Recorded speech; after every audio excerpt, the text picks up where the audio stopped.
up? It's your girl Kayce, and welcome to another episode of Unboxed Radio, a show where we talk about the latest and biggest news stories in the world of sneakers. What up, Cory? We missed you. How are you?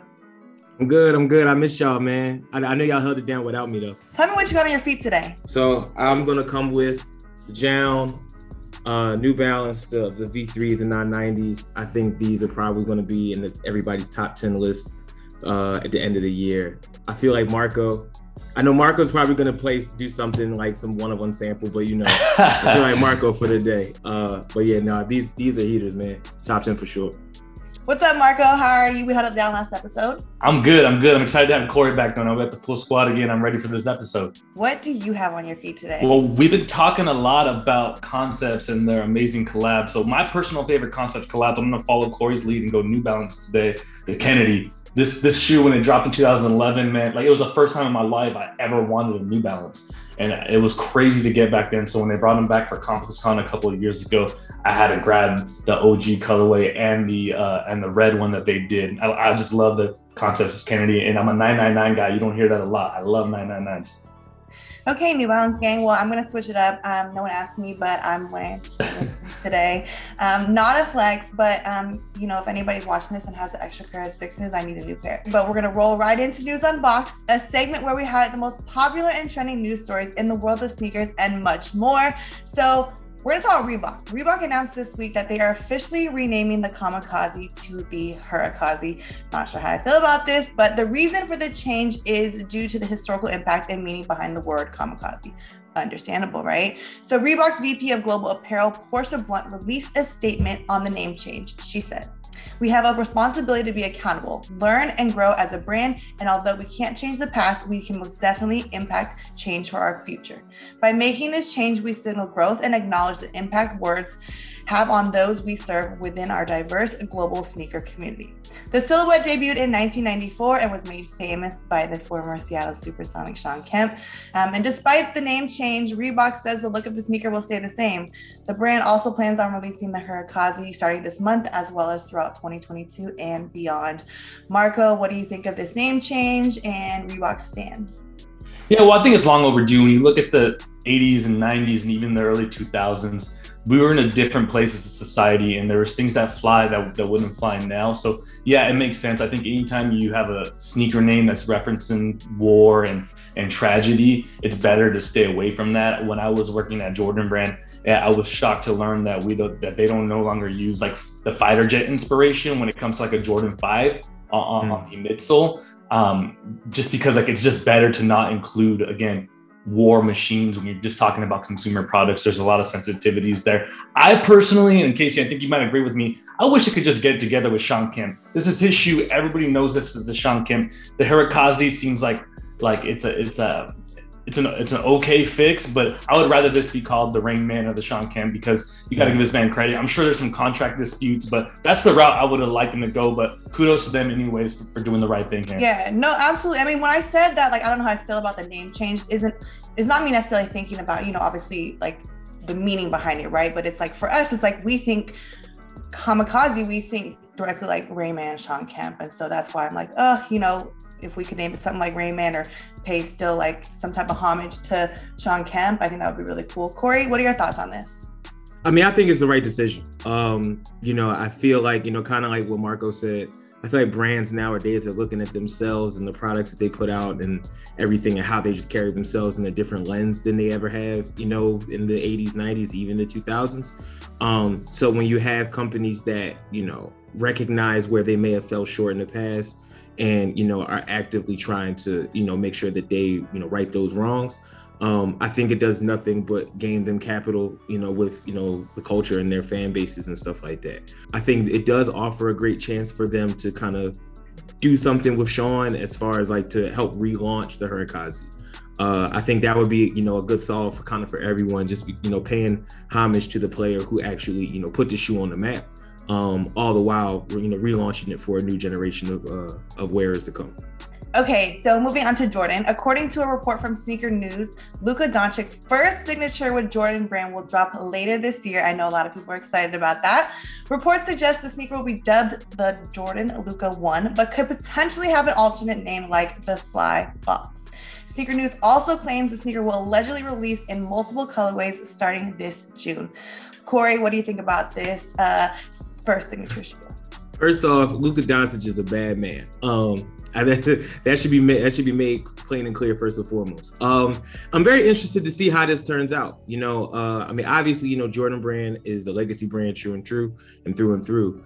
But their signature models kind of haven't really hit a mark, I guess, culturally wise. Obviously we have the Zion one, I think it was what it's called. We're gonna have Luka. Obviously Luka has an incredibly different demographic than probably everyone else on the Jordan Brand roster. I know they were saying Jason Tatum might be having his own signature, but I'm interested to see what the designers at Jordan kind of cook up for something, like as far as a shoe wise or model wise, that kind of fits who Luka is as a player and as a person. When I think of Luka, I don't necessarily think like sneakers. So I'm excited to see what Jordan Brand will do with him. But yeah, Marco, what do you think? Yeah, well, I'm excited about this. I think it's been well documented for a while that Luka was the next man up, and even before Tatum, but I wouldn't be shocked to see Tatum follow pretty quickly. When you think about Jordan's signature lines, we really have some of those legacy athletes there. Chris Paul, his line has been sunsetted. Carmelo Anthony's as well, right? So there's an opening for there. Even though signature shoes aren't necessarily great business in 2022 anymore, we're seeing really a spike in people enjoying those again. The Kyries have been great for years. And then also the LaMelo balls, people love those Pumas, right? Oh my God, so yes. There's new energy around signature, and I can't think honestly of a more mainstream appealing person than Luka. The brand has been trying to increase its footprint in Europe for years, right? Who do you have? You have a superstar from the other side of the world here. I'm curious to see what it's going to look like, though, because I've been paying attention to Luka's footwear for years, and he doesn't necessarily love the brand's flagship shoe, which is in this case, 36. The Eclipse Plate is one of the most underrated performance innovations in years, in my opinion. This is a great basketball shoe. Luka prefers to play in the Jordan Separate. It's more of a budget model. So I'm curious where his shoe is going to land, because that makes a huge difference based off of his footwear choices the last couple of seasons. Yeah, he'll wear the 36 and the 35. He has tons of PEs, but he usually opts for like the Jordan Separate lately, which is more zoom focused, kind of like the Zion. So I'm curious to see where that's going to go design wise, but I do think that he's the right guy to do it. And unfortunately, I thought that was going to be Zion, but circumstances beyond his control and anybody's control really with injuries kind of slowed down that signature line. So Luka's up next for sure. Absolutely. I definitely agree with both you guys.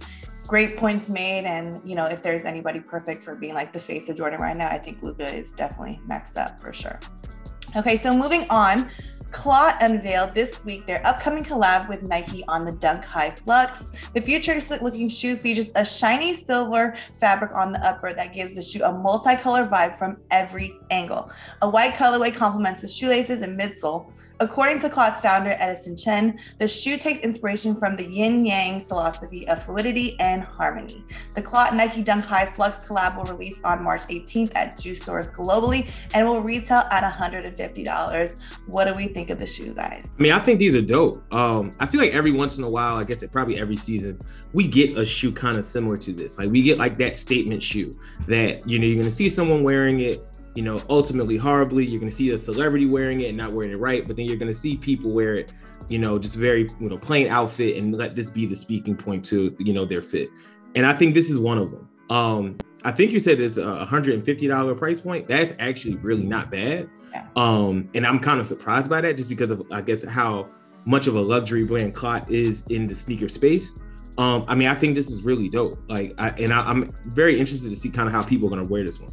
Yeah, I very much appreciate that price point. I don't know if you guys remember, but like the liquid, they did like a liquid gold, liquid silver collab on I think they were like the Dunk Highs, I think on some Air Maxes and stuff like that. So this kind of reminds me of that. Again, not mad at that price point. I definitely can see this on like celebrities and definitely a bunch of athletes in the tunnel. Marco, what do you think about this sneaker? I think it's cool. It's a pass for me, but I do appreciate Clot, Edison Chen, and his team whenever they put a design on something. They're really creating products for their storytelling, for their audience. They're not trying to follow trends. He's had a really big year. Maybe people fail to recognize it because a lot of his collabs have been overshadowed by other people. Even like when you think about the Sakai waffle clots, like people liked those, but there was other colorways that were more coveted, and even some of his Jordans a couple of years ago. And then the Air Maxes, of course, I think people like those are all designs that were authentic to him and his brand. So I do appreciate it that, again, not for me, but I like that they're not always going for the layups with their designs. Absolutely. Okay, well, moving on to my favorite segment of the show, it is Drops of the Week. A look at some of the most coveted sneaker releases of the week. Are these kicks a buy or a pass? So the first up is the Aussie Nike SB Dunk High Great White Shark, releasing tomorrow, March 12th at $120. Thoughts on these, buy or pass, Cory? These are a pass for me. I mean, I definitely appreciate, I guess, just like the out of the box thinking with the giant shark on the shoe. I can definitely tell that there is a level of branding there, and there's a lot of intricacies of like kind of more speaking towards the actual collaboration itself. The all white, I'm not necessarily a fan of, and the shark, as much as I appreciate it storytelling wise, it's just not a thing for me, so I'm gonna pass on it. Pass for me as well. I'm not a dunk high guy. However, I do love anytime you can flip the swoosh into something creative. Like, I'm a big fan of the era that we're in right now. Travis flipped the swoosh, and that hadn't been done on a Jordan before to my knowledge. And you're seeing the brand kind of loosen its rules against what you can do to some of their IP. And I think it's cool and it's fun, and it's the brand really paying attention to what consumers want. Because if you look at like that bootleg trend that's going around where you're replacing the swoosh on the Air Jordan 1, I think that the brand often gets criticism like, oh, they copied me, you're copying me. Part of these brands' jobs is to keep their pulse on the energy of the culture. So if people and consumers are going a certain way, yeah, you can't go all the way in that direction and just run for every trend. But it's nice to see whether this was rooted in that or not, kind of the blending of what's popular on the streets and then what they're letting slide in their design studio. So I think it's really cool. It's just not for me. Yeah, no, I do love the detailing on it, and I think that it's it's tasteful. It's done nicely, and it's a cool shoe. It's just not for me. So I'm gonna pass like the rest of you guys. I'm also afraid of sharks. That might have been one of the nicest passes you've done, Kayce. I'm not gonna lie. I know, because the detailing on the sneaker is nice, and I appreciate it. Right? It's like the shark is cool, the custom tongue label is cool, the material is cool. It's just not a sneaker that I would rock. So pass for me. I think we all agree there. Sure. Yep. Okay, so moving on to the Concepts Nike Air Max 1 Heavy, releasing tomorrow, March 12th at $170. Thoughts on these? Are they a buy or a pass? There's a lot of detailing on there. There's the denim, the tiger camo, the leather upper, some corduroy, a lot of different materials going on. Marco, I'm gonna go with you. What are you doing, buying or passing? I'm gonna try to get these. I missed out last week, and it's rare that you see a collab with multiple colorways, and you don't necessarily have one that's like the undisputed best colorway, and then you kind of have the consolation prizes. To me, I thought last week's was great. I thought this week's was great. I would be happy to own either. I think that's special when you can deliver on multiple colorways in one collab. I'm so sad, and you just broke my heart all over again, because we talked about this on the last episode, how we all missed out on these. I'm not gonna lie, I thought Marco was gonna like surprise us and be like, oh, but I got them on SoleSavy. But yeah, Cory, I already know your answer, but tell me, buy or pass. Listen, first off, Concepts has been wilding. These shoes are just like, I haven't, I know we had the Patta Air Force, Patta Air Max ones, and stuff like that. And we've had like those like back-to-back just hits, like, they not missing. Like, these is cold. And like, I would definitely want to see these in person a little bit more than last week's. Last week's was just an instant cop for me already, but like, these are really hard. This is an automatic cop for me if I can. This is one of those ones I am going to set my alarm, because last time I did not. Concept, like you guys said, has really not missed for me. If we're talking about WNBA players that would freak this shoe, I definitely see this on like a Sue Bird. She always kills an Air Max. So yeah, if I can cop this alarm set, definitely instant buy. Okay, so the last sneaker on this is the Air Jordan 12 Retro Playoff, releasing today, March 11th at $210. Thoughts on this? Are they a buy or a pass? Cory, your face is telling me it all, but go ahead. Yeah, so I mean, I like you said, I think my face says it all. I think that this is actually a model and a colorway that is not referenced enough when we're talking about classic legendary Jordan sneakers. I just have so many different memories of just like, Jordan in the playoffs just killing in these joints. I think obviously these are an instant cop. Yeah, I agree. I feel like the 12s are very nostalgic, and I don't think they're talked about enough. I feel like that 10, 11, 12 sequence is like probably my favorite like 3 sequence. But yeah, definitely an instant cop for me. I could definitely see myself rocking this like on some real casual like sweats type of thing, not necessarily like a go out and vibe out, but I mean, this is like a sneaker I feel like everyone should have in their collection. So instant cop for me. Marco? Yeah, you said it all. These are special, but to the point about these being kind of underrated or not talked about it much, I could actually relate to that. When I was growing up, I wasn't a big 12, 13, 14 guy, and now as I gotten older, I learned to appreciate some of those like real basketball looking models, because it's not a 1, 3, or 4 or even an 11, right? So I need to have these. I recently got a pair of like an old pair of Taxi 12 lows, and I've been rocking those all the time. People used to always be like, yo, 12s are comfortable, 12s are mad comfortable. And you look at them and I mean, it's a bulky shoe, right? So naturally I'm used to like playing in real slim shoes. And then I wore that one. I was like, all right, now I see what people are saying. So I got to have these.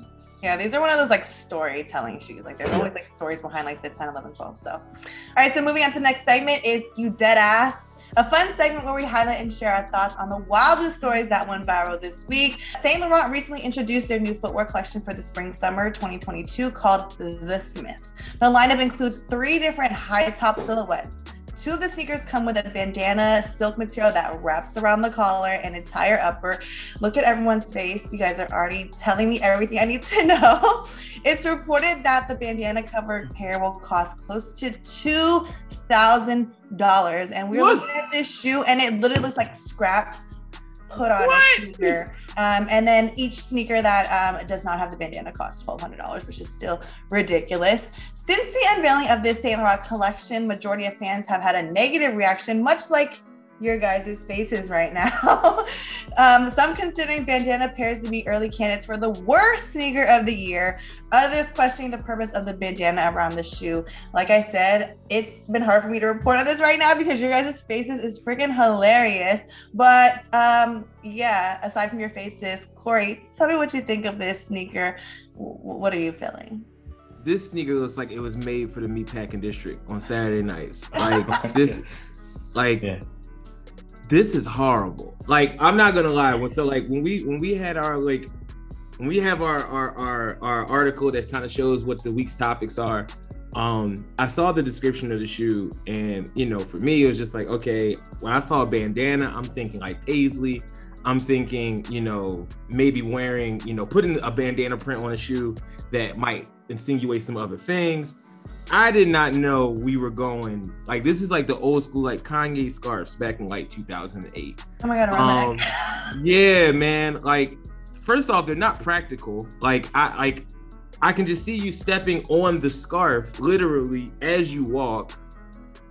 There was a third silhouette that I saw that had like a tiny little, like that one that has like a little like ASAP Rocky bandana on it. That the shoe by itself actually ain't that bad. It's just, I don't understand this whole bandana thing. I mean, this is high fashion. Maybe this is beyond me.